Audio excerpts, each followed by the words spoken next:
Hein?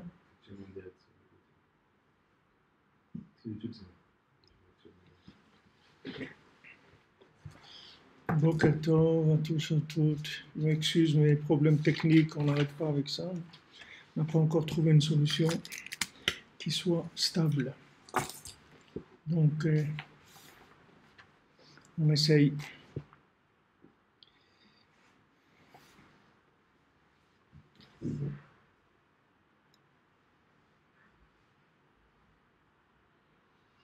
Alors, on est arrivé dans notre Torah 51, dans l'écoute à la route, page 22, dans le au-dessus de Gimel, première colonne en bas.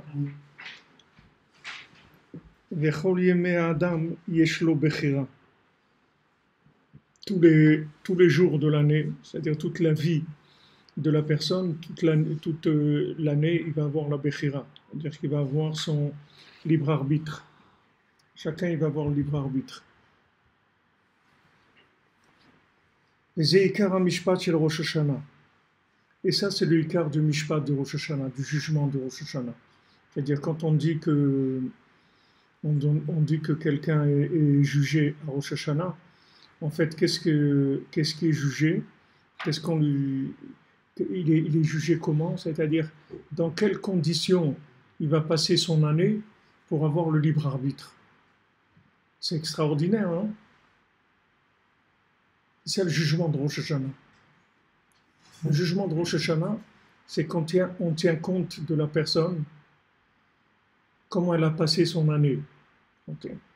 Si maintenant elle a passé son année, par exemple, à jouer au football, ou à étudier la Torah, ou à s'occuper de... Disons que tout son cœur, tout se trouve là-dedans. Donc après, quand on va le juger, on va lui donner les conditions dans lesquelles il va pouvoir utiliser son libre arbitre dans l'endroit où il est, par rapport à ce que ça soit un libre arbitre. Si tu places quelqu'un dans un contexte qu'il ne connaît pas, dans lequel il n'a aucun rapport avec, il n'a pas de libre arbitre. Si tu dépasses l'équilibre entre, comme on a dit hier, si tu dépasses l'équilibre entre la Torah de avant Bereshit et le Emet, la vie de après Bereshit, il n'a plus l'équilibre. Qu'est-ce que c'est Tinok Shenishba, par exemple, des Tinok Shenishba? Quelqu'un qui vient, il ne sait même pas qu'il est juif, il n'a pas il ne sait rien du tout. Okay. Maintenant, pourquoi on ne le juge pas? On peut dire, mais attends, mais il y a des gens qui se convertissent, voilà, il y a Ruth et il y a des gens qui se sont convertis, et il y a des convertis, donc tu vois, même si quelqu'un ne sait pas qu'il est juif, alors il peut se chercher Hachem et se convertir, donc pourquoi on va le juger comme quelqu'un qui sait rien et tout? On dit non, même si c'est pas... Non, c'est pas comme ça. Hachem, il voit d'après l'endroit, comme on a dit hier, Bacher ou Sham, dans l'endroit par rapport dans lequel il se trouve, et il va lui envoyer la Bechira, c'est-à-dire qu'il va lui parler son langage. Son langage, c'est pas que la langue, s'il parle français ou autre, mais son langage, ça veut dire ce qu'il appelle lui bien, super, pas bien, truc et tout. Et sur ça, il pourra faire ce qu'il a à faire. Donc la Bechira, c'est quelque chose qui est aussi très subjectif. C'est pas quelque chose qui est... Par exemple, David Ameller. David Ameller, quand il y a eu massé avec Bathsheba, David Ameller, il était OK al pi halacha, il n'avait aucun problème. C'est-à-dire tout ce qu'il a fait, c'était d'après la halacha. Hachem lui a demandé, David, c'est bien ce que tu as fait? Il a dit non, Bechira. Mais pourtant, il était en accord avec la halacha. Alors que n'importe qui d'autre, il aurait fait un maasé comme ça. On lui aurait pas posé de questions. On lui dit, tu es OK, il n'y a pas de problème. Tu es dans la halacha. Mais maintenant, la halacha, chacun, il a un degré de conscience dans la halacha. C'est par rapport à ça que Hachem il lui met son langage, c'est-à-dire ses conditions de vie dans lesquelles il peut, Hachem, être en contact avec lui de manière qu'il ait le libre arbitre. Parce que si tu n'as pas le libre arbitre, après on va arriver à 120 ans devant Hachem, on va lui dire mais tu m'as jamais parlé, tu m'as jamais appelé, tu m'as jamais rien dit, je ne savais pas. Mais il n'y a personne qui va pouvoir dire ça. Parce qu'Hachem, il va prouver à chacun qu'il savait. Donc c'est ça le Mishpat de Rosh Hashanah. Le Mishpat de Rosh Hashanah, c'est-à-dire qu'on prend la personne, on va la scanner entièrement, savoir quel c'est son niveau intellectuel, son niveau de cœur, dans quel endroit il se trouve, s'il aime la musique, s'il aime manger, s'il aime le sport, s'il aime ci, s'il aime ça. Et avec toutes ces conditions-là, on va le mettre dans un contexte où il aura le libre arbitre.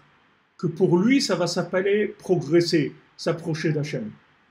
Comme il a raconté il y a un qui avait eu une mort clinique là en Eretz, et après il est revenu, il a raconté comment c'était son mishpat en haut. Et lui qu'est-ce qu'il a fait dans sa vie? Il y avait eu, je sais pas, je crois une jeune fille qui était décédée, et il avait eu un truc de s'occuper de sa tombe. Il s'était occupé de la tombe de la jeune fille, je sais pas, de l'enterrer. Il avait fait un maassé par rapport à quelqu'un qui était abandonné. Et s'était investi là-dedans. Et il avait aussi distribué quelques livres Breslev dans sa vie, il y a eu un truc comme ça. Mais il n'était pas religieux, rien du tout, c'était pas religieux du tout. Il a fait cette mitzvah-là de s'occuper de quelqu'un qui l'a enterré et tout. Et une fois, il a eu des livres qui sont tombés entre ses mains de Breslev, je sais pas, il les a distribués. Alors quand il est mort, cliniquement, il est arrivé là-bas, c'est comme ça qu'il a eu le mérite de revenir. Grâce à ça, les tzadikim, le Ben Israël, il y a des tzadikim qui ont intervenu, ils ont dit non, un jeune comme ça et tout, il a le droit à la vie et tout, il est revenu. Mais il est revenu et là, il a, bien sûr, il a fait tchouva, etc. Il a construit sa vie et s'est rapproché d'Hachem. Mais maintenant, comment il a eu toute cette histoire-là? C'est parce que comme il était dans le monde où il était, il a eu des propositions d'avancement possible vers Hachem. Et il les a prises. C'est-à-dire, quand il a eu cette mitzvah-là d'aller enterrer, de s'occuper d'enterrer quelqu'un, il n'a pas jeté. Ça lui a parlé. Et comme ça lui a parlé, il l'a fait. Et ça, c'était sa béchira, à lui. La béchira de quelqu'un d'autre, c'est autre chose. Comme Rabbeinu, il dit, Hachem, il dit à Moshe Rabbeinu, pour Matan Torah, dans 2 jours, on donne la Torah. Moshe Rabbeinu vient, il dit au Israël, dans 3 jours, préparez-vous, dans 3 jours, il y a la Torah. Maintenant, Hachem, il t'a dit dans 2 jours. Pourquoi tu dis dans 3 jours? Il dit, Rabbeinu, c'est ça la béchira de Moshe Rabbeinu. Ça, c'est la béchira de Moshe Rabbeinu. C'est-à-dire, quand il a entendu 2 d'Hachem, il savait que c'était 3, pas 2. Mais comment il t'a dit 2? Comment tu sais que c'est 3? Mais c'est ça, Moshe Rabbeinu. Et ça, c'est chacun comme ça. Il y a des jeunes, il dit, bon, ça y est, je veux monter en Israël. Il dit, mais attends, tu as ta famille, tes trucs, etc. Pourquoi Ah, pas, il veut faire ça. Mais ça, c'est son libre arbitre à lui. On ne peut pas intervenir là-dedans. C'est son langage. C'est Hachem qui l'appelle. C'est Hachem qui lui parle. Et ça, c'est très réconfortant. Parce que c'est la seule chose que tu dois faire, c'est être à l'écoute. Mais tu n'as pas maintenant à chercher à mettre en place un système pour avancer. Le système, c'est le contraire. C'est qu'Hachem, il met tout le système, il l'adapte à ton langage. Ton langage dans le sens large, c'est-à-dire à tous les niveaux. À tous les niveaux. C'est pour ça qu'on dit que même quelqu'un, il a vu un beau fruit et tout, il ne l'a pas mangé, il ne l'a pas acheté, mais ce fruit, il lui parlait, il va donner des comptes sur ça. Pour ça, il ne faut pas se mêler. Des fois, je vais avec des gens pour faire des courses et tout, et je veux acheter quelque chose. Il me dit, mais pourquoi vous allez acheter ça? Vous n'avez pas besoin, on a déjà, pourquoi vous faites ça? Pourquoi vous ne faites pas? Et après, qu'est-ce que je fais? Je ne retourne pas avec ces gens-là, je vais tout seul. Parce que les mansés, la personne, elle rentre dans mes choix. Mais c'est des choix à moi. Il n'y a pas de logique là-dedans. Vous allez voir des gens, ils ont des chaussures, mais ces chaussures, même si on vous paye pour les mettre, vous n'allez jamais les mettre. C'est pas que vous n'allez jamais les acheter. Même si on vous dit, voilà, je te donne 10 euros tous les jours, si tu mets ces chaussures, tu ne vas pas les mettre. Parce que tu ne peux pas mettre ces chaussures, c'est tout. C'est pas ton truc, tu ne peux pas. On ne peut jamais donner un conseil parce qu'on n'a pas la même échelle de valeur, on n'a pas la même logique que le prochain, donc comment on va donner un conseil? On ne donne pas de conseils. À Breslev, on ne donne pas de conseils. Et quand on donne des conseils, c'est des conseils vraiment du niveau animal, tu vois. C'est-à-dire que le gars, il te dit, est-ce que je dois respirer, est-ce que je dois dormir, est-ce que... C'est pas des trucs vraiment qui rasent Mais sinon, on ne donne pas des conseils. On ne donne pas de conseils. Quelqu'un, il a un truc qui lui plaît. Il y a un vêtement qui lui plaît, un manger qui lui plaît, une maison qui lui plaît, quelqu'un avec qui il va se marier qui lui plaît, n'importe quoi. Tu n'as pas le droit de te mêler de ça. C'est son langage, ça lui parle. Alors maintenant, regarde, si tu n'as pas confiance en toi, tu deviens un clown, tu deviens une girouette. C'est-à-dire que les gens, ils te détruisent ta vie, mamache. Si tu vas faire ce que les autres, ils aiment, tu vas détruire ta vie. Comment est-ce qu'on ressent, ce qu'on le feeling, est-ce qu'on parle ce qui est propre à moi, mon langage, comment je vais savoir si c'est bien ou si c'est pas bien? Mais voilà, il te dit, c'est ça le mishpat de Rosh Hashanah. C'est ça le mishpat de Rosh Hashanah. Tu as une question, tu t'adresses au patron. Tu as une question, tu ne sais pas. Bémet, tu ne sais pas. Tu t'adresses au patron, c'est tout. Tu demandes à Hachem, voilà. Je dois prendre un nouvel appartement, je dois prendre un nouveau travail, et Bémet, je ne sais pas si c'est ça que je dois faire. J'ai envie ou j'ai pas envie, ou des fois c'est à moitié, des fois c'est... Je ne sais pas. Tu demandes au patron, mais c'est ça le Icar du Mishpat de Rosh Hashanah. Donc maintenant, Rabbeinu dit dans Sichot Haran, Rabbeinu dit que tout ce qui a été créé, tout ce qui existe dans le monde, c'est que pour la Bechira. C'est tout. Tu te rends compte de ce que ça veut dire? Tout ce qui existe dans le monde, tout, c'est-à-dire que si tu prennes le dernier modèle de la voiture électrique avec les trucs comme ça, jusqu'à un oiseau qui a une telle couleur, tout ça c'est pour la Bechira. Tout ce qui existe, c'est pour que la personne elle ait le libre arbitre. Maintenant, peut-être que tout ça, ça ne sera pas utilisé pour ta Bechira à toi, mais ça sera utilisé pour la Bechira, pour le choix de quelqu'un. Et c'est sur ça qu'on paye. C'est ça, le jour où, après 120 ans, on va donner des comptes, c'est sur ça qu'on va donner des comptes. C'est pas sur ce qu'on a fait et ce qu'on n'a pas fait. C'est quand il y a eu des appels qui nous parlaient à nous personnellement et qu'on n'a pas répondu. C'est sur ça qu'on va donner des comptes. Donc, par exemple, dans la Mechirat Yosef, qui est-ce qui a payé dans la Mechirat Yosef? Le plus, c'est pas Shimon et Lévi, que lui voulait le tuer. Eux, ils voulaient le tuer. Et ils n'ont pas payé. C'est Réhouven qui a payé. Pourquoi? Parce que Réhouven, il savait que ce truc-là, ça se fait, on ne fait pas ça. Il ne fallait pas faire ça. Donc lui, il a prévu, il a dit, je vais essayer de les calmer, trucs et tout. Une fois qu'après, il sera dans le puits, après, je viendrai le chercher, je le sortirai. Alors maintenant, tu vas dire, mais attends, lui c'est un acte de noblesse par rapport à Shimon et Lévi. Shimon et Lévi voulaient le tuer. Lui, il veut le sauver. Lui, il paye, eux, ils ne payent pas. Mais c'est pas juste, non, c'est ça la justice. Parce que, pourquoi toi, Réhouven, tu as eu envie de le sauver? Parce que c'est ton langage. Tu as compris que ça se fait pas, qu'on ne doit pas faire ça. Donc maintenant, pourquoi tu l'as pas fait? Mais maintenant, Shimon et Lévi, que eux, ils étaient des criminels dans leur tête. C'est-à-dire que même dans Shrem et tout, quand ils ont été tués, tout Shrem et tout, Jacob, il leur a dit, c'est pas de chez nous, ça vous avez pris à Esav. On ne fait pas ça, on n'a pas c'est pas notre façon de vivre, de prendre l'épée, de tuer tout le monde, c'est pas ça. Si Hachem il dit de le faire, il faut le faire. Mais d'aller comme ça, d'avoir un acte de vengeance comme ça et tout, c'est pas de chez nous. Donc, Shimon et Lévi, ils ont une tendance au crime, à la rigueur par nature. C'est leur nature qui sont comme ça. Et si maintenant, eux, ils ont leur libre arbitre dans leur domaine à eux. Donc eux, ils ne sont pas concernés par cette affaire-là comme Réhouven. Réhouven, il est concerné. Parce que pour lui, il fallait sauver Yosef. Alors pourquoi tu ne l'as pas sauvé? Donc tu vas donner des comptes là-dessus. Donc vous voyez le jugement sur lequel, comment il est, le jugement d'Hachem. C'est-à-dire le jugement d'Hachem, ça veut dire c'est une étude précise, mais extrêmement précise de l'individu. c'est-à-dire une connaissance parfaite de l'individu où il se trouve. Et il n'y a personne qui peut dire, ouais, moi j'habitais au Mali ou j'habitais à Madagascar, donc je ne pouvais pas commettre HM, j'ai pas eu de... C'est pas vrai, c'est pas vrai.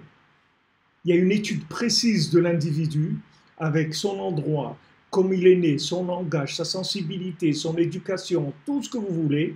Et avec tout ça, on crée un langage.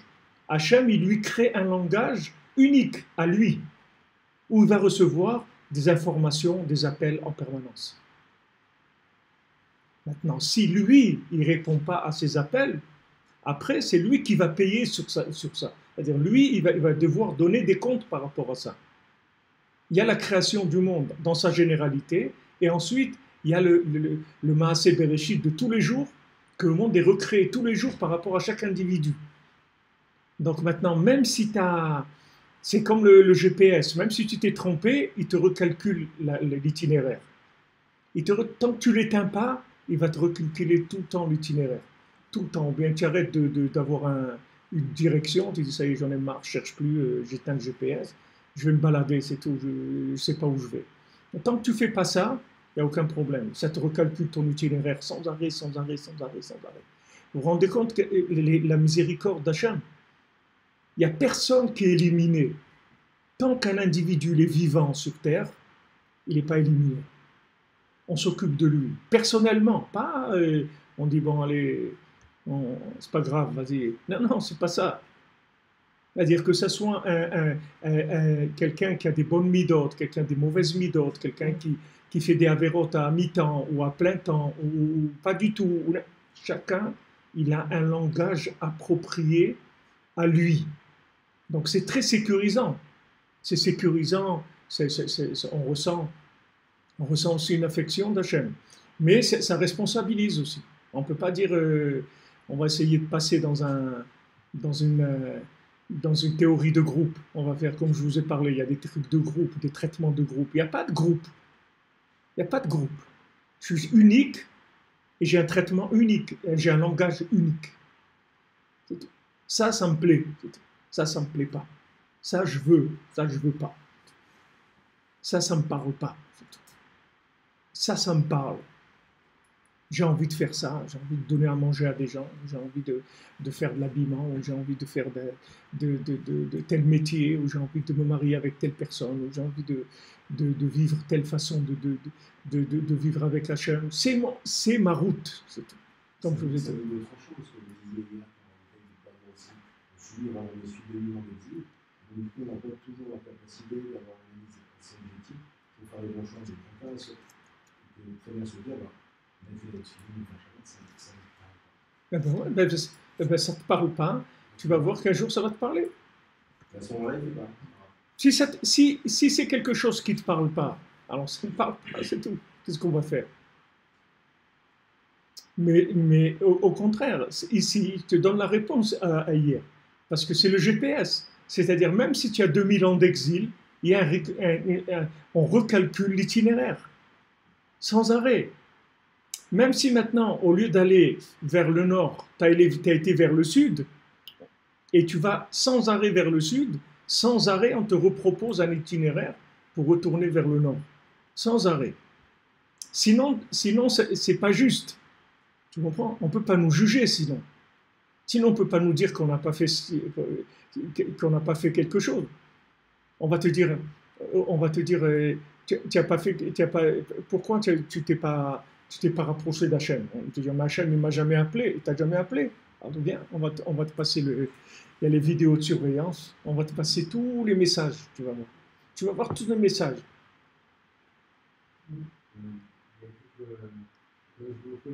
Les gens dans la route qu'ils ont choisi. Ouais. Alors, bon, ça va, dans ce cas-là, qu'est-ce qui se passe? Si quelqu'un choisit de faire quelque chose qui n'est pas bon pour lui, Hachem le pousse là-dedans. Hachem, il le pousse après, c'est-à-dire quand il a fait son choix. C'est-à-dire que maintenant, si tu changes, maintenant Hachem, normalement, notre GPS, il est bloqué sur la destination, d'accord? C'est rien que sur la position qui bouge. Mais la destination, c'est la même pour tout le monde, il faut se rapprocher d'Hachem. Ça, c'est toutes les créatures qu'il y a sur Terre. Maintenant, si à un moment, tu changes la destination, Hachem, il te recalcule l'itinéraire par rapport à la destination. C'est-à-dire, Hachem, il va te fournir les outils dans ton erreur pour que tu continues à te tromper. Mais là-bas aussi, il va t'appeler encore. Mais avant ça, avant que tu fasses le mauvais choix, il y a le bon choix qui s'est présenté à toi. Il n'y a pas que le mauvais choix. Toi, tu as voulu choisir le mauvais choix. C'est ton problème. Mais Hachem, il t'a parlé. Il t'a dit, ça, ne fais pas. Hachem, je vous ai dit, Hachem, il dit à Bilam, ne va pas avec eux. Ne va pas avec Balak. Après, il dit, ouais, mais moi j'ai envie d'aller. Et voilà, il est venu me chercher et tout, j'ai envie d'aller. Alors vas-y. Et après, tout va se recalculer par rapport à ça. Mais c'est pas maintenant après, parce que Hachem, il t'a ouvert les portes dans le mauvais choix que tu as fait, que tu peux dire que pourquoi Hachem il m'a aidé à me tromper. Hachem il t'aide pas à tromper. Hachem il est au service de tes choix. Parce que ce que Hachem il respecte le plus, c'est le libre arbitre. Parce que si on n'a pas de libre arbitre, on est hors jeu. C'est-à-dire tout ce qu'on fait, ça sert à rien. Parce que tout le but du monde, c'est de faire des choix. C'est-à-dire que l'homme puisse faire un choix. Donc ce qu'Hachem il respecte le plus, ce sont tes choix. Maintenant, si tu décides de faire un choix qui est erroné, c'est-à-dire ça veut dire que tu as eu le bon choix et tu as choisi, tu as fait le mauvais choix. Là-bas aussi, on va te recalculer un nouvel itinéraire pour essayer de te récupérer jusqu'à la fin, jusqu'à la dernière seconde, jusqu'à la dernière respiration de l'individu. Jusqu'à la dernière fois qu'il va respirer avant de quitter ce monde, Hachem il va lui recalculer des itinéraires. Il n'y a aucun problème. Même s'il était énervé, il a tout renvoyé, il a tout cassé, Hachem il va lui recalculer un itinéraire. Il n'y a aucun problème. Hachem il ne se fatigue jamais sur personne.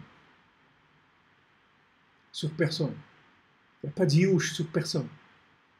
Nous, on fait yiouch sur les gens. Nous, on se désespère sur les gens. Mais Hachem, il ne se désespère jamais sur personne.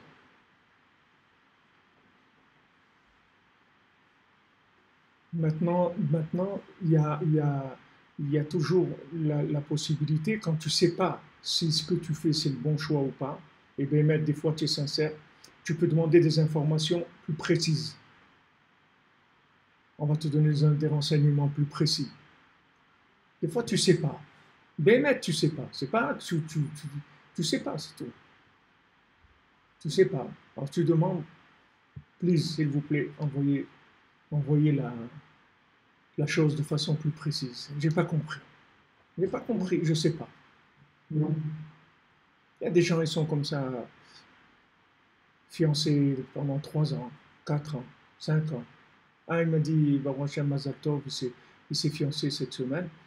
Et son papa, il m'a appelé pour me dire, ça fait combien de temps qu'il fréquente la jeune fille? 7 ans. Alors, ils se fâchent et ils reviennent. Ils se fâchent et reviennent. Donc, ça fait 7 ans. Maintenant, ils ont décidé de se marier. Mazal Tov. Ça a pris 7 ans pour qu'il arrive à voir, que tous les deux, ils arrivent à avoir quelque chose de clair. Mais si tu demandes à Hachem, il va t'envoyer le message plus rapidement. Si tu lui demandes, tu dis voilà, c'est pour moi ou c'est pas pour moi? Je ne sais pas. Il y a des côtés où c'est bien. Mes parents, ils ne sont pas très chauds. Alors je ne sais pas. Est-ce que je dois aller faire ce que je veux, ou peut-être je dois écouter aussi mes parents, parce que quand même ils me connaissent, ils savent ce qui est bien pour moi. Je ne sais pas. Alors tu demandes des renseignements plus précis.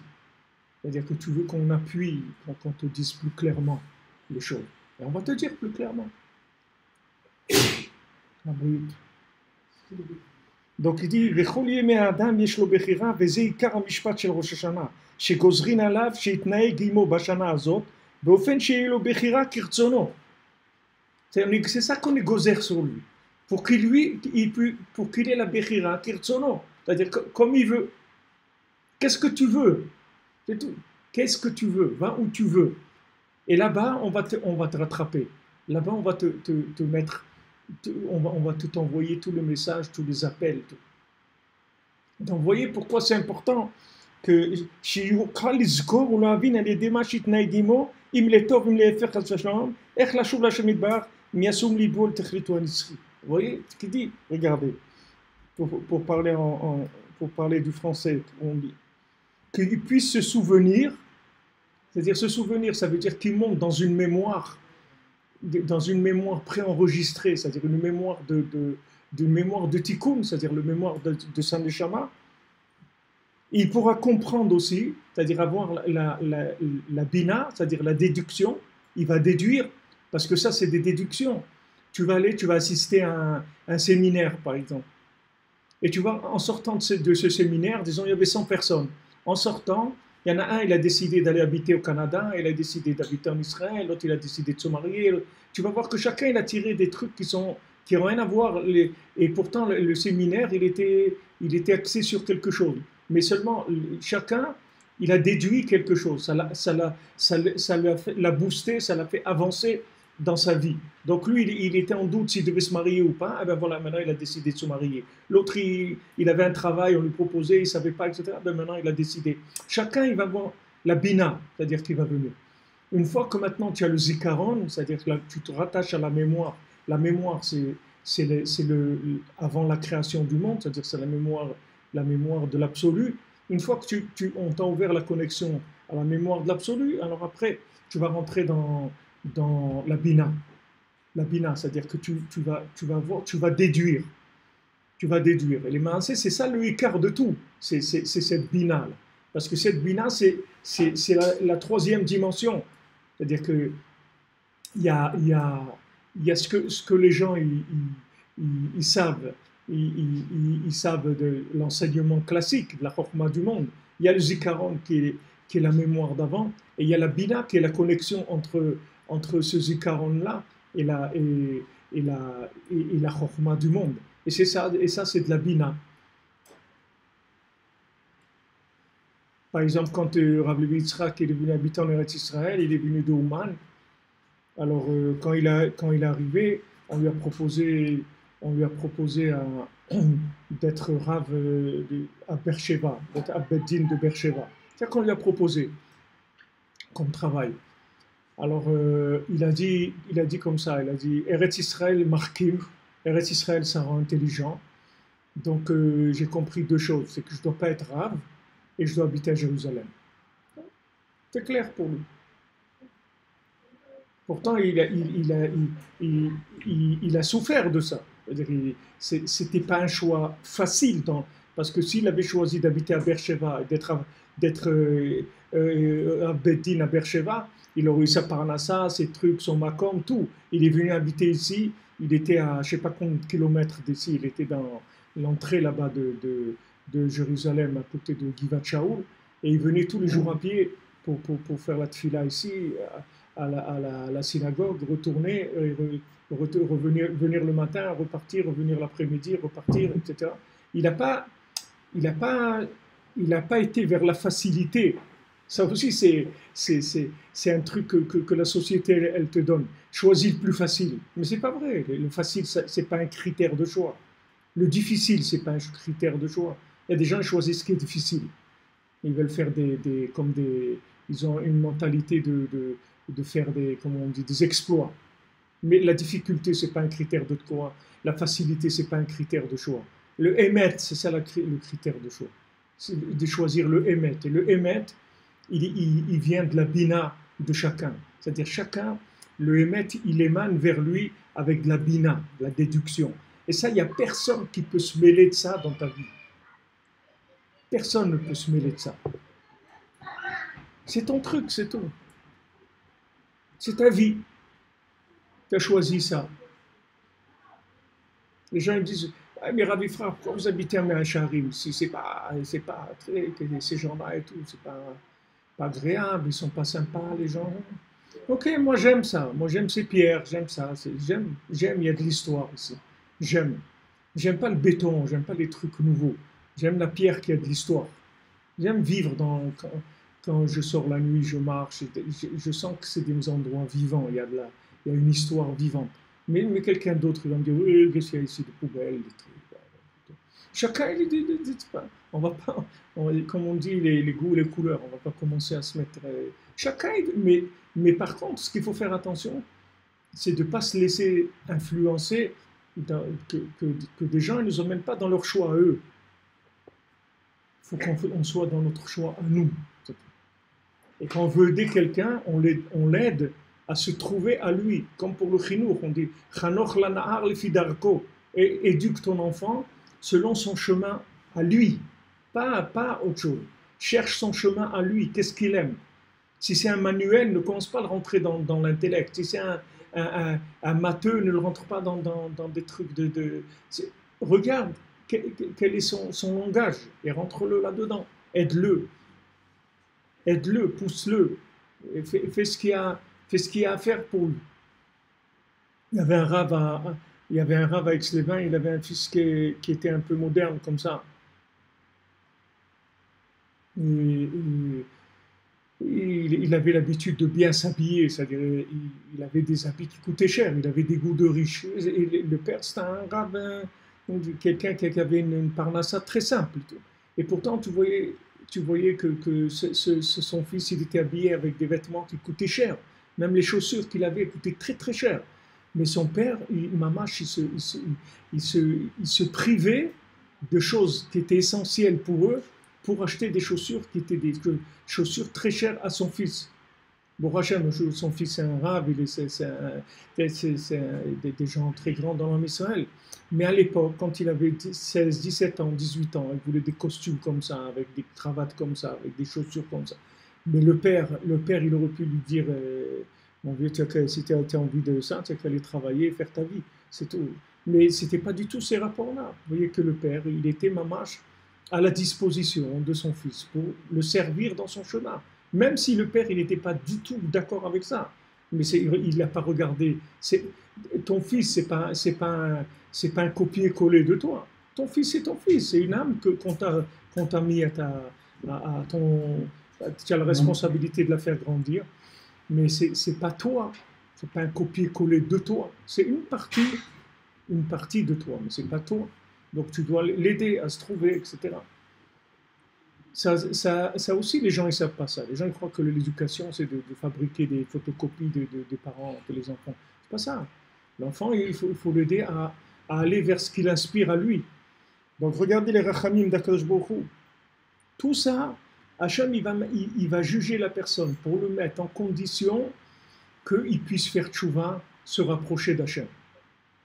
Donc déjà, là, tu es sécurisé d'un côté et tu es coincé de l'autre côté. C'est-à-dire, d'un côté, tu es sécurisé, qu'on s'occupe de toi, ne t'affole pas, ne panique pas, on s'occupe de toi. Ne commence pas à dire, ouais, mais comment je vais trouver dans ce monde des trucs que je peux me perdre. Non, ne t'inquiète pas, ne t'inquiète pas. Hachem, il va te créer des conditions dans l'année dans lesquelles tu vas pouvoir entièrement le servir. D'accord ? Juste pour revenir sur l'éducation, vous avez dit qu'il faut le bien-être de l'enfant. Mais hier, vous avez dit aussi que entre le bien-être et son bien-être, il y a deux défis. Mais si on ne les a pas, c'est très dangereux. Comment on fait pour éduquer un enfant? Il faut avoir la prévention de dire j'ai moi les deux défis. Ici, ce que je veux dire, c'est-à-dire, c'est un enfant, tu vois, il a une, comme on dit, une netia en français, ça dit quoi, une tendance. C'est-à-dire, il a une tendance vers des choses. Laisse-le.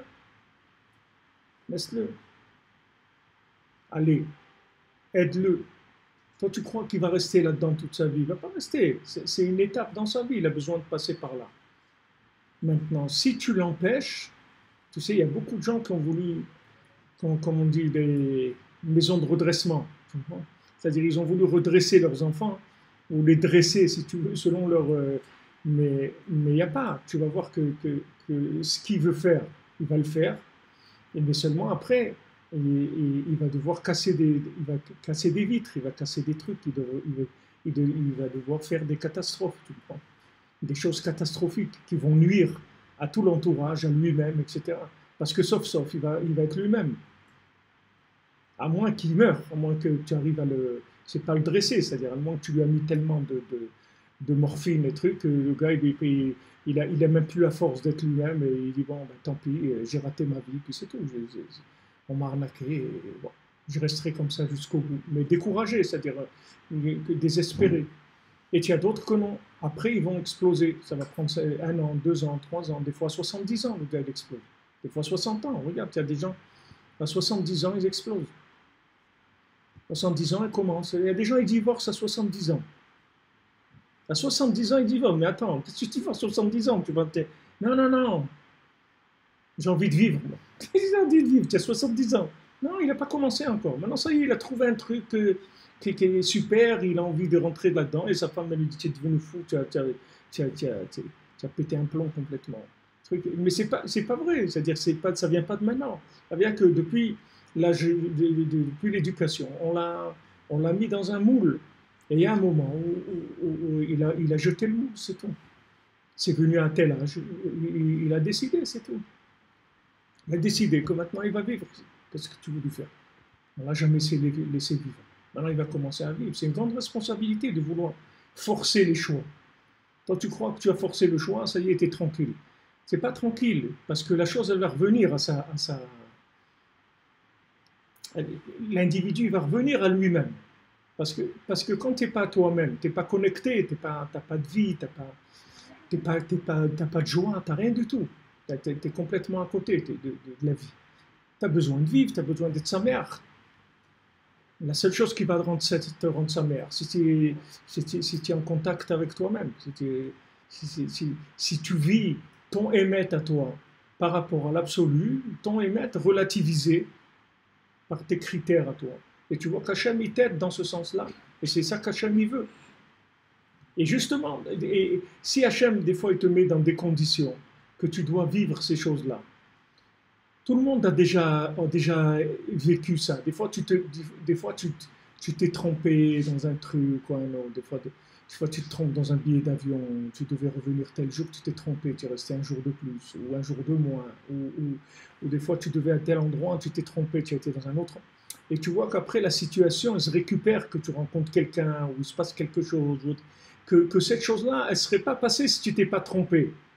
Donc, tu vois qu'Hachem, des fois, il va te manipuler, mais complètement, pour te mettre dans une situation où tu vas faire le bon choix. Donc toi, tu as un plan, Hachem, il peut te changer ton plan, malgré toi, pour que tu sois dans ton contexte. Parce que là où tu allais, tu n'aurais pas rencontré la personne que tu dois rencontrer, ou tu n'aurais pas pris conscience d'une chose. Il va te détourner complètement, il va t'amener dans un endroit, et là-bas, tu vas avoir le bon choix. Tu vas faire ton choix. Tu vas avoir des éléments de choix. Donc ça, c'est la base de notre passage ici. Regardez la miséricorde.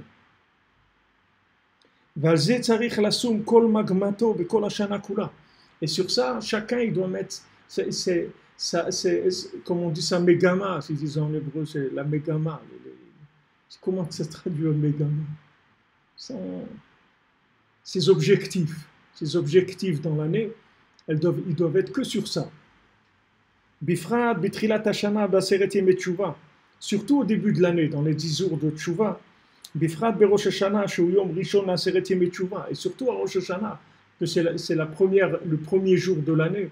Alors il faut mettre tous les objectifs là-bas en place, il faut régler tous les spots sur le but. Même si on est loin, on est comme on est, il faut dire à Hachem, voilà, Rosh Hashanah, moi je veux me rapprocher de toi, je veux avoir une année où je suis proche de toi, où j'ai de la crainte d'Hachem, où j'ai de l'amour d'Hachem, où je fais que du bien, etc. Il faut profiter de ce jour-là parce que c'est le point de départ. Donc dans le point de départ, il faut essayer de mettre au maximum les chances de notre côté, sinon on peut se retrouver Hachem Ishmo. Veikar tikkun emet. Le tikkun, c'est emet. C'est ça emet, c'est ça qui permet de faire la vérité, c'est ça qui répare tout. Tout ça se répare avec la vérité. C'est-à-dire qu'il y a rien, si c'est en dehors de la vérité, il n'y a rien du tout. Et tout ça se répare avec du émet. C'est ça le ikar qu'il faut demander. Regardez, il dit, regardez la phrase qu'il dit. C'est-à-dire que Tu dis à quelqu'un, mais si tu es ma'amin, si tu as la foi, alors c'est pas du émet, parce que le émet, c'est de la logique. C'est pas... Non, il peut y avoir des choses que tu sais que ces choses-là, elles sont vraies, mais toi, tu ne les comprends pas. Ce n'est pas des choses que tu maîtrises logiquement, mais tu sais que c'est vrai, que c'est ça.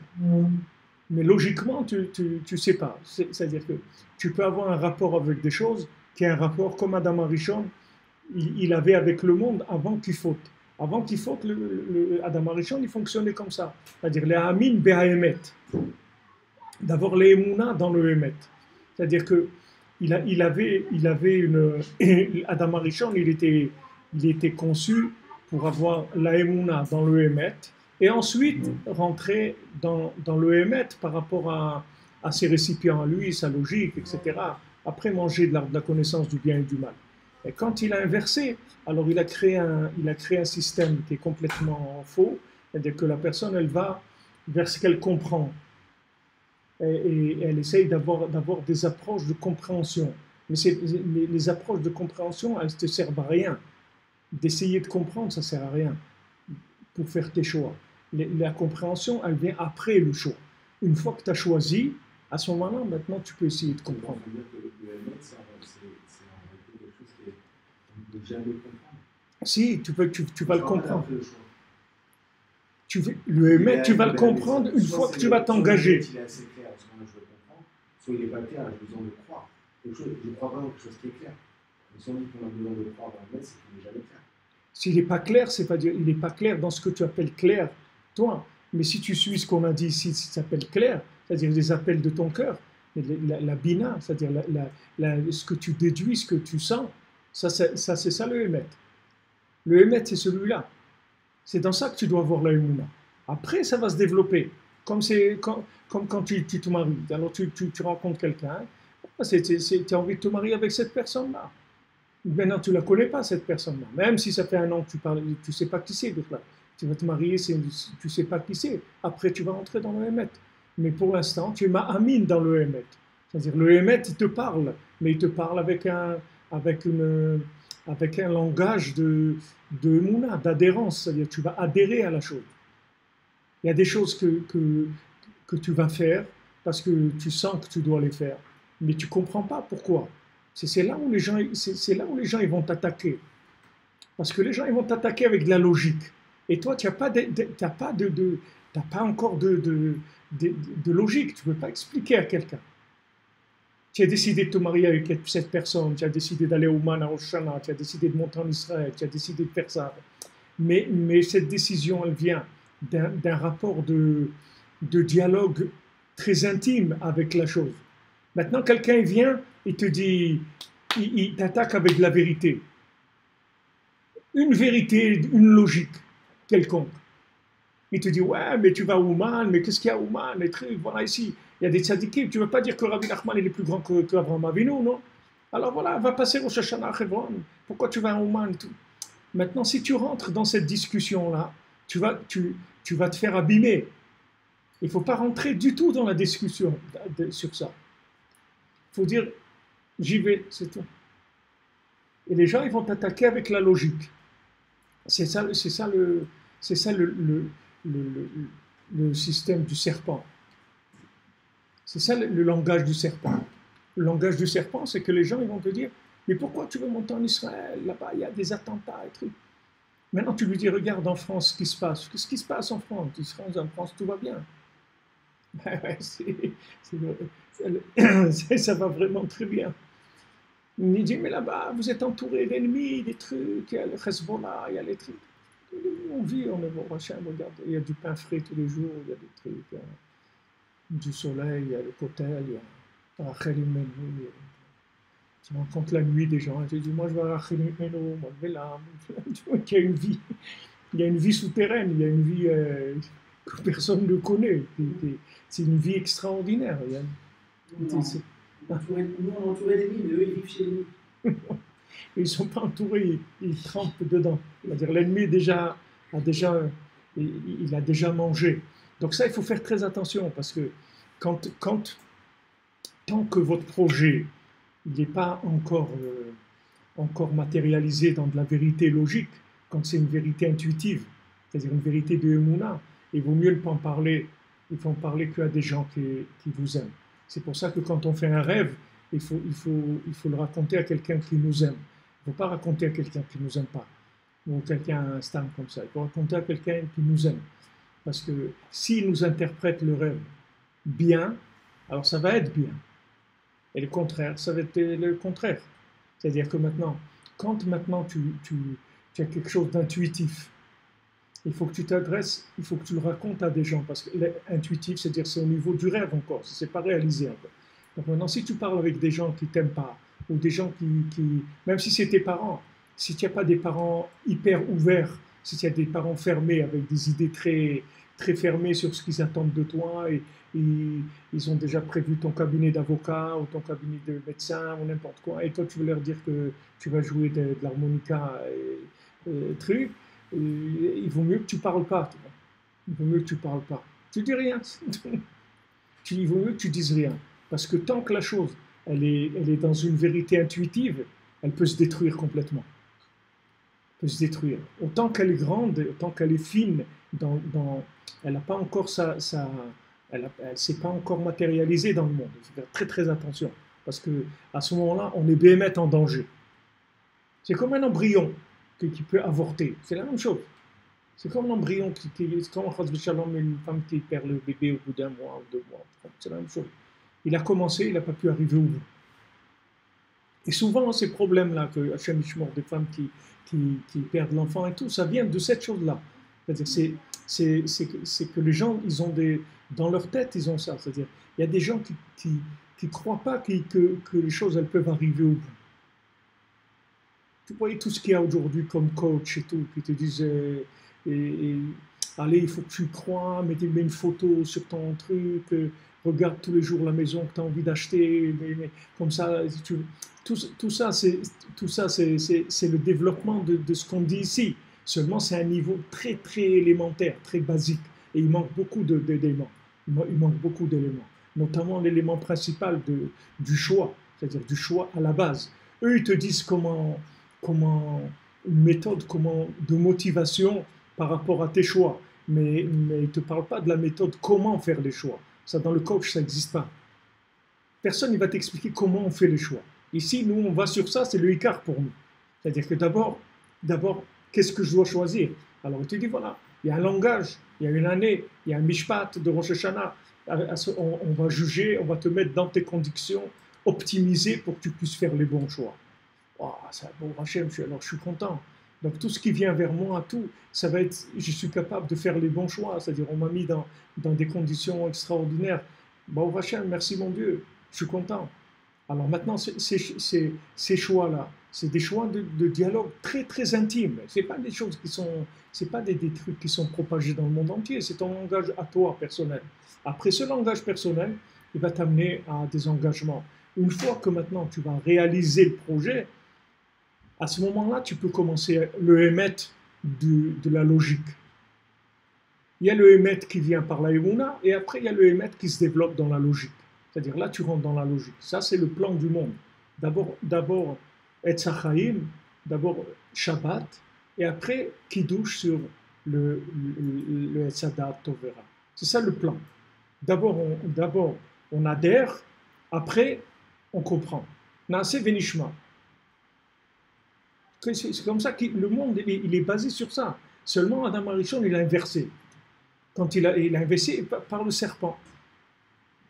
Par le serpent, comme je vous dis toujours, serpent en français c'est les mêmes lettres que pensée. Serpent c'est pensée. C'est-à-dire que les gens ils vont t'attaquer sur la logique. Ils vont te dire ouais mais qu'est-ce qui prouve que les territoires ça vous appartient? Qu'est-ce qui prouve que rien à prouver, c'est à nous, c'est tout. Qu'est-ce qui prouve? Rien à prouver. Tu veux la preuve? C'est que quand on a quitté Israël, il n'y a plus rien qui pousse. C'est bizarre. Pourquoi quand l'homme Israël il a quitté Israël, il n'y a plus rien qui pousse? Pourquoi ils appellent la ligne verte? Ils n'appellent pas la ligne bleue ou violette ou fluo. Pourquoi la ligne verte? Parce que c'est clair. Ce qui est Eretz Israël, ça pousse. Ce qui n'est pas Eretz Israël, ça ne pousse pas, c'est tout. Ce qui est entre les mains d'Israël, ça pousse. Ce qui n'est pas entre les mains d'Israël, ça ne pousse pas, c'est tout. Pourquoi? Parce que c'est pas son truc. Donc il n'est pas connecté, donc il n'y a rien, pas de bracha, pas de bénédiction, rien du tout. Et bien mettre le monde entier, après ça va être Eretz Israël. Parce que bien mettre le monde entier, il est fait pour fonctionner sur le système d'Eretz Israël. Seulement Eretz Israël, ça sera Yerushalayim, et Yerushalayim, ça sera le troisième temple, et le monde entier sera comme Eretz Israël aujourd'hui. Et tout fonctionnera sur le système d'Eretz Israël, puisque Eretz Israël, c'est l'origine de toute la bénédiction du monde. Toute la bénédiction du monde, elle vient d'Eretz Israël. Seulement, les gens, ils veulent pas adhérer à ça, parce que logiquement, tu peux pas prouver aujourd'hui, tu vas prouver à quelqu'un, tu vas lui dire, regarde, Los Angeles, c'est Eretz Israël. T'es fou, vous avez des folies de grandeur. Les Juifs, ils sont possessifs, ils sont prêts, ils veulent s'accaparer le monde entier, ils sont des traits, ils colonisent le monde, etc. Voilà la logique du monde. Alors que il n'y a pas de logique. Hachem te dit Koach Ma'asav Gid Le'amo, la tête laem, la chalat goyim. Pourquoi maintenant Bereshit? Sache que Hachem, ce qu'il va te donner Hachem, c'est ta part, c'est tout, c'est à toi. Commence pas à rentrer dans des discussions. Ils vont venir, ils vont te dire, tiens, voleur, ouais, pourquoi tu fais ça, tu fais pas ça, je sais pas pourquoi, mon ami, mais sache que ça, c'est à moi, c'est tout. Mais il faut prouver, j'ai rien à prouver, c'est à moi. Regarde, qu'est-ce que c'était Eretz Israël avant que le Ham Israël il revienne en Eretz Israël. Prends Israël en 1800, en 1700, en 1600, en 1500, tu vas voir que c'est un désert, il n'y a rien. Mais voilà, pourquoi, si vous l'aimez tellement, cette terre-là, alors pourquoi vous ne l'avez pas prise depuis cette période-là? Si cette terre, elle vous parle tellement, elle vous plaît, pourquoi vous ne l'avez pas développée? Pourquoi vous ne l'avez pas développée? Non, c'est maintenant que nous, on a pris, que nous, on en a fait ce qu'on a fait. Alors là, ça réveille la jalousie des gens. C'est comme ça dans le monde. Les gens, ils n'ont pas trouvé eux-mêmes, ils ne se sont pas trouvés. Donc quand ils voient quelqu'un d'autre qui a réussi, c'est là où ils commencent à dire « Ah, moi aussi ». Comme il a dit celui du rêve. Quand Yosef il a interprété le rêve, il lui a bien interprété, il lui a dit Paro il va te faire sortir, etc. Tu vas lui servir, et tu vas reprendre ta place, etc.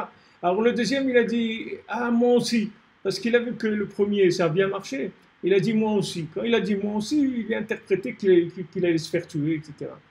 Parce que c'est une clipa, c'est un truc très profond, ça s'appelle, le Zohar il appelle ça la clipa de gamme, c'est-à-dire, d'ailleurs quand on dit en français amalgame, ça vient de ça. Quand tu dis amalgamer, ça veut dire gamme en hébreu. Voilà, c'est-à-dire tu fais gamme, mais c'est amal, c'est-à-dire que ça va vers le mal. C'est-à-dire, pourquoi tu dis gamme? Moi aussi je veux ça. Il y a des gens qui rentrent dans un restaurant et il lui donne le menu. Il dit, bon, je prends comme toi. Mais pourquoi tu veux prendre comme lui? Prends ce que tu as envie de manger, c'est tout. Pourquoi tu veux prendre comme lui? Alors il a un copain, il achète le même truc que lui. Mais pourquoi? Achète ce que tu as envie, toi. Pourquoi tu n'as pas envie? Il n'y a pas un truc bleu ou jaune. Il y a des trucs des deux qui te parlent plus. Pourquoi tu vas faire gamme? C'est une clipa, gamme. Gamme, c'est une clipa. Ça veut dire que c'est le dimion, c'est-à-dire c'est le collage. C'est-à-dire tu veux ressembler à ça. Il n'y a pas, ressemble à toi-même, c'est tout. C'est-à-dire ressembler à ça ou à ça.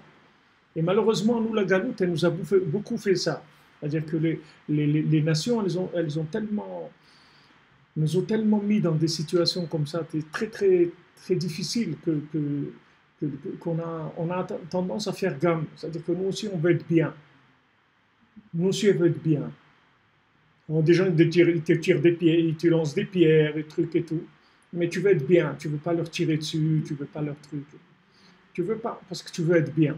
Mais tout ce que tu vas essayer d'être bien, sache-le, ça ne servira à rien. Fais ce que tu as à faire. C'est tout. T'occupe pas. Tu fais ce que tu as à faire, tu vas voir que tout le monde il va se mettre à jour par rapport à tes choix. Et c'est comme ça la vie. Quand tu es jeune, tu crois que tu dois tout faire, mais tu ne dois pas tout faire, juste suis ton chemin, c'est tout. Sois émet, sois vrai avec toi-même, sois bien avec toi-même, sois bien, tranquille, tu passes ta tête le soir sur ton oreiller, tu es bien avec toi-même, tu es dans tes choix à toi, bien. Et après, tu verras que tout le système, il va se mettre en place par rapport à toi. Ce que...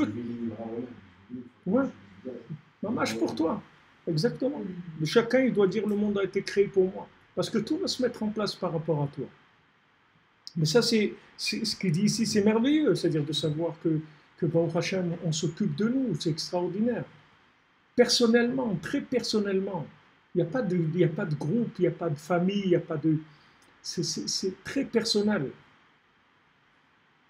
Très personnel. Avant, le Rav Chaim Akadosh, Rabbi Chaim Ben Attar, il dit que ça arrive souvent que des gens, des Balei Tshuva ou des guérim, etc., ils naissent dans des familles où ils sont pas de la famille avec leurs frères et leurs sœurs et tout. Mais ils ne sont pas des frères et sœurs. Ils ont été parachutés comme si quelqu'un il a adopté quelqu'un. C'est-à-dire il n'est pas de la famille des autres. Et des fois, il peut se sentir étranger par rapport à ses frères et sœurs. Quelqu'un il peut se sentir étranger. Et ça vient de ça, c'est qu'il y a des neshamot qui ne sont pas des neshamot de la famille. Il y a des neshamot qu'on les a glissés au milieu des frères et sœurs, mais c'est pas, ils ne sont pas construits comme les autres. Ça ne vient pas du cerveau du père et de la partie de la mère comme les autres frères et sœurs. C'est une âme qui est passée à travers, ce chemin-là, mais ce n'est pas une âme de la famille. Et il peut se sentir très étranger à sa famille. Il ne faut pas avoir peur. Il ne faut pas avoir peur.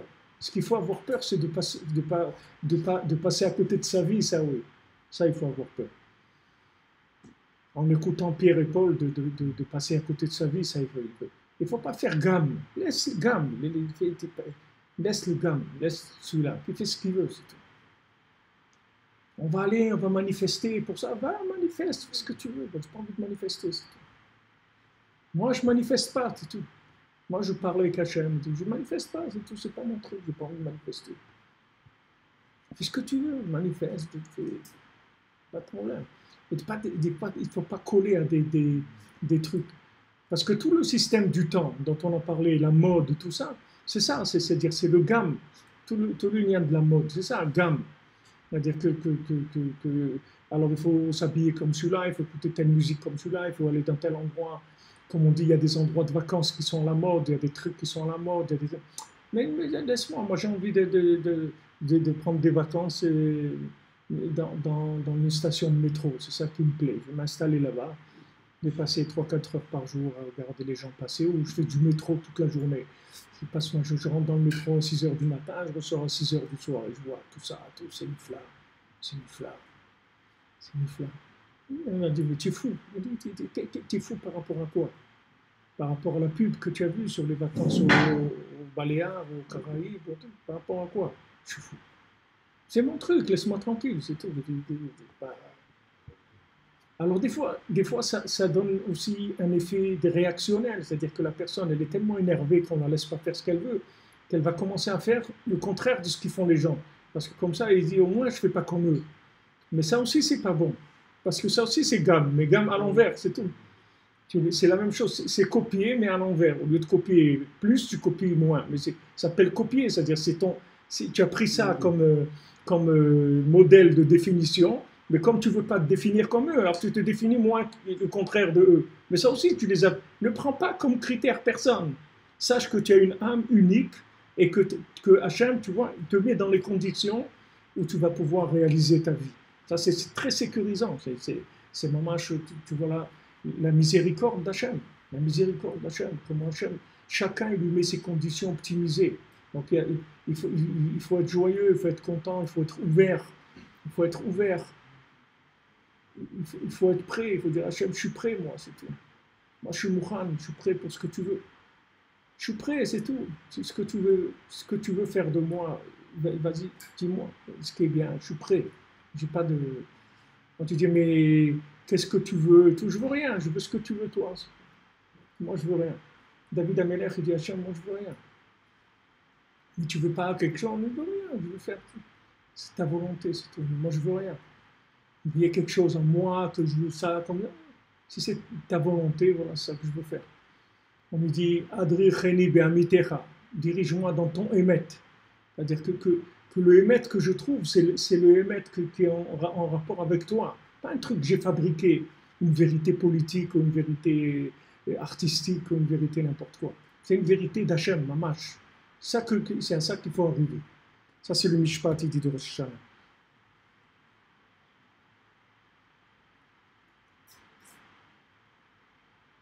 Tu vois, vous voyez, on va juste finir, je vais traduire juste les lignes, peut-être qu'on va les développer que demain, mais Tzarich la'amin be'haemet she'akol echad. Il faut avoir la meuna dans le émet, c'est-à-dire que tout est un, tout est que echad, une seule chose. Ki tzrichim la'amin be'ashgachato yitbarach bepratiyut. On doit avoir la meuna dans l'ashgacha de façon pratiyut, c'est-à-dire de façon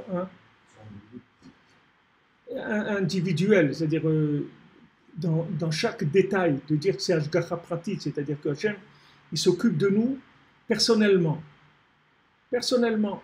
Maintenant, j'ai vu le bus, je crois que c'était le bus numéro 2, je suis monté dans un bus, c'était le numéro 40, il m'a emmené ailleurs.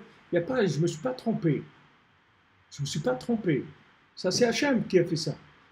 Donc maintenant, soit je vais rencontrer quelqu'un, soit je vais parler avec quelqu'un, soit je vais voir quelque chose, soit je vais entendre quelque chose. Il n'y a pas de...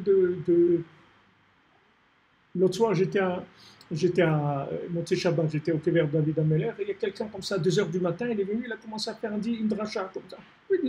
Il y avait quelques personnes là-bas, il est venu, il a commencé à parler, avec très, très enthousiasme et tout, il parlait. Et maman, j'ai vu combien de choses il a dit, c'était pour moi, il est venu parler pour moi. Hachem, il l'a envoyé, voilà, il s'est mis à parler. Et il a dit, il dit, il dit, vous savez, je ne sais pas ce que tu es venu faire ici. Je n'avais pas du tout la pensée de venir ici. Je me suis retrouvé ici.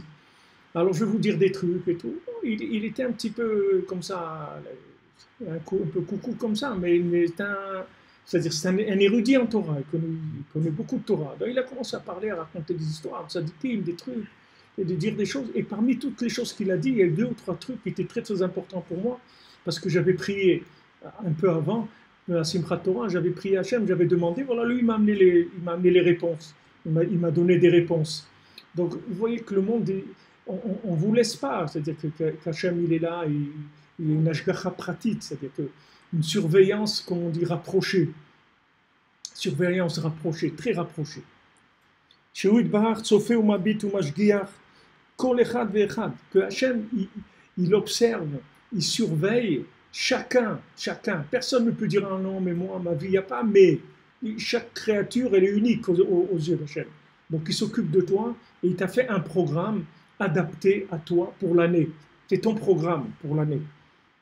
Mais pratiyut, dans les détails, c'est-à-dire personnel, adapté à la personne, kefi mekomo veshaato veinyano, selon son endroit, selon l'heure, et selon son Inyan à lui, vous voyez, son sujet à lui. Donc vous regardez comment c'est précis, c'est-à-dire ça va selon son endroit, selon l'heure, c'est-à-dire le contexte général, selon son endroit à lui particulier, dans le contexte général, et d'après ce qu'il doit faire lui, son Inyan, à lui, ce qui lui est personnel. Valider Ashgacha HaKol Echad Ve'echad, et Akadosh Baruch Hu, il surveille chacun, c'est-à-dire qu'il est après chacun comme avant la création du monde. C'est-à-dire que Hachem, il suit chacun d'après tous les critères d'avant la création du monde. Donc il ne faut pas avoir peur de se tromper. Tu ne peux pas te tromper parce que Hachem, l'émincé, il te suit au pas, il est très très proche de toi et il met en place tout le système pour toi. C'est que pour toi. Maintenant, alors vous allez dire, mais tous les gens, ils devraient réussir, ils devraient se rapprocher d'Hachem, ils devraient se rapprocher de Rabbi Nachman, ils devraient avancer dans... Non, les gens, ils n'écoutent pas, c'est tout. Ou ils n'écoutent pas, ou ils ne sont pas eux-mêmes, ou ils sont faibles. Quand vous vivez dans des systèmes d'éducation où on vous casse, depuis que vous êtes petit, on vous casse en morceaux, comment vous voulez avoir confiance en vous? Vous voyez que tout le monde c'est Che Guevara, c'est pas tout le monde qui est Che Guevara. La plupart des gens, ils ne sont pas Che Guevara. La plupart des gens, ils sont en morceaux. La plupart des gens, dans leur un petit coin, où ils peuvent ne pas exister dans ce petit coin, laisse-les tranquilles, c'est tout ce qu'ils demandent. Alors que la personne, c'est une bombe atomique, la personne. Elle a des énergies énormes, n'importe qui. Mais tellement on te casse que après tu cherches une voie de garage, c'est tout. Tu cherches un parking. Après on te dit, tu veux quelque chose? Non, je veux plus rien. Est-ce que peut-être, non, ça y est, je veux rien. Mais pourquoi? Non, je veux plus rien. Juste oubliez-moi, voyez, effacez-moi de votre téléphone, vos trucs et tout. Ne m'appelez plus. C'est tout ce que je vous demande, laissez-moi, c'est tout ce que je veux. Parce que la société, elle casse les gens. Si tu avais cette méthode-là, tu aurais des centaines de millions de Che Guevara dans le monde. De gens qui ont confiance en eux, qui sont des révolutionnaires par rapport à eux-mêmes. Voilà, hier, ils ont tué une dame, là, je ne sais pas quel pays, là où il y a eu les trucs de Panama, là, tous les dossiers du Panama sur les entreprises et tout. Une dame qui était une journaliste et qui s'est mise à attaquer le système, à révéler tous les trucs, toutes les injustices, tout ça, un truc et tout. Voilà, ils ont mis une bombe dans sa voiture, ils l'ont tué, c'est tout. Mais cette femme-là, elle s'est mise contre tout le système et tout. Elle croyait dans de la vérité. Elle dit, on ne peut pas laisser tout. Tout est corrompu, tout est acheté, tout est faux. Et truc. Elle a attaqué. Elle a attaqué le système. Le système, il est plus fort qu'elle. Il l'a tué. Tu ne peux pas attaquer un système de face. Le système, il faut que tu l'attaques de l'intérieur, pas de face. Si tu attaques de face, le système, il est en place. C'est lui qui a le pouvoir. Tu ne peux pas. Tu dois faire attention. Tu dois rentrer dans le système et en étant un révolutionnaire. Mais tu rentres dans le système, tu fonctionnes dans le système. Tu donnes ta contribution au système pour que le système t'accepte comme tu es, qu'il accepte que voilà, tu as contribué, tu es normal d'après la norme du système. Et à l'intérieur, tu bombardes. Tu te lèves la nuit, tu fais tikkun hatzot, tout ça, personne ne peut t'empêcher de faire ça. Et pourtant, tu es un Che Guevara, un bonhomme qui se lève, il va dormir 3 heures, il se lève, il passe 2-3 heures à servir Hachem et tout. C'est un Che Guevara, c'est un révolutionnaire, le bonhomme. Mais personne ne le voit. Ça ne dérange personne. Personne qui te dit, ouais, mais qu'est-ce que vous faites là? Il faut dormir 7 heures, sinon vous n'êtes pas. On ne nous oblige pas à dormir 7 heures. Il n'y a pas des policiers qui ne. Donc, ça, bon, Hachem, il y a plein de trucs comme ça qui sont. Tu peux parler avec Hachem. Tu es dans l'autobus, tu as envie de parler avec Hachem, tu prends ton téléphone, tu fais comme ça. Tu fais semblant de parler, ben voilà, ouais, justement, j'ai ce problème-là et je ne sais pas comment m'en sortir. Et si quelqu'un t'entend, il ne va rien dire parce qu'il croit que tu es en train de parler avec quelqu'un. Tu es en train de parler avec Hachem. Tu utilises le système et tu fais ta vie, c'est tout. Mais il ne faut pas attaquer de face le système. Tu peux le faire si quelqu'un il est fait pour ça. Cette femme-là, elle est morte, on l'a assassinée, mais elle est morte à Kiddush à Emet. Elle a été Mekadesh le Emet dans le monde. Ça a marqué les gens et les gens, ils ont dit, voilà, quelqu'un qui a voulu dénoncer le mensonge. Il a dénoncé. Il y a des gens, ils ne dénoncent pas. Ils laissent parce qu'ils n'ont pas le corps. Voilà en français. Ces 2 jeunes filles qui ont été assassinées là, à Marseille il y a 2 semaines ou 3 semaines. Il y a 2 jeunes filles à la gare de Marseille. Ils ont été 2 jeunes filles de 20 ans, elles ont été assassinées par un je ne sais pas si c'est un djihadiste ou un truc. Mais ce bonhomme-là, il devait être en prison à Lyon. Et les gens qui se sont occupés de lui, il y a un qui a dit il n'y a pas de place pour le mettre là-bas. Et c'était faux, il y avait de la place. Et la personne qui s'occupait de signer les papiers, elle était absente, elle n'était pas à son travail. Elle n'est pas venue. C'était une erreur elle remplaçait quelqu'un d'autre et elle n'est pas venue. Donc il y a eu et donc comme il n'y avait pas de possibilité de l'emprisonner, etc., ils l'ont laissé partir. Hein, ce bonhomme-là, il a tué 2 jeunes filles. Une jeune fille qui était... 2 jeunes filles, des gens qui allaient commencer à vivre, faire leur vie.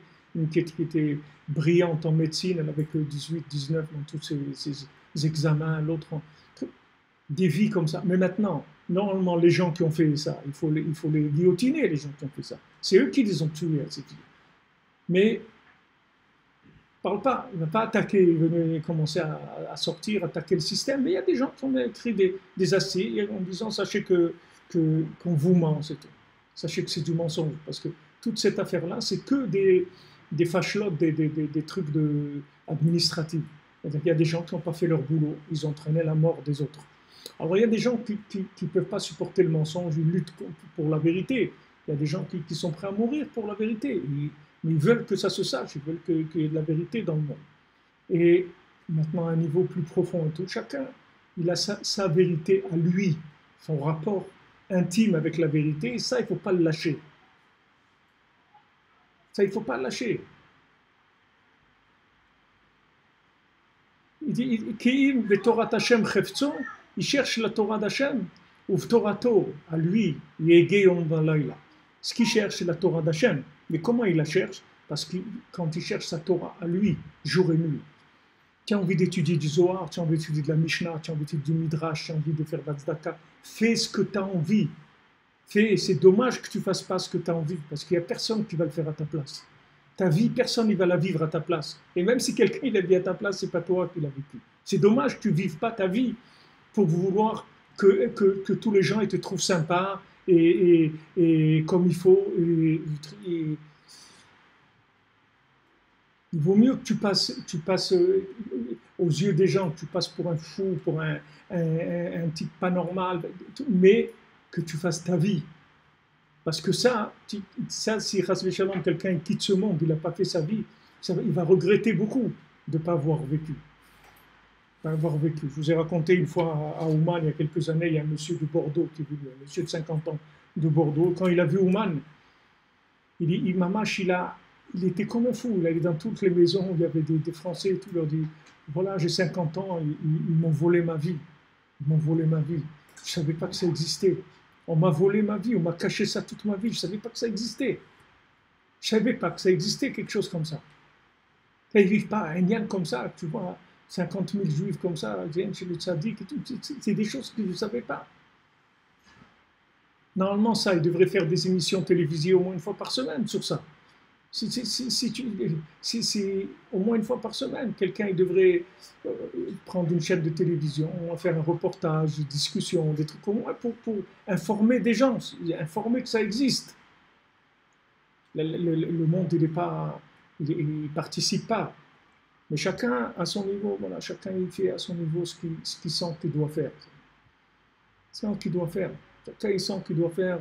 Aller faire ça, aller à Ouman, faire une peau de doute, chacun ce qu'il sent que c'est ça qu'il doit faire.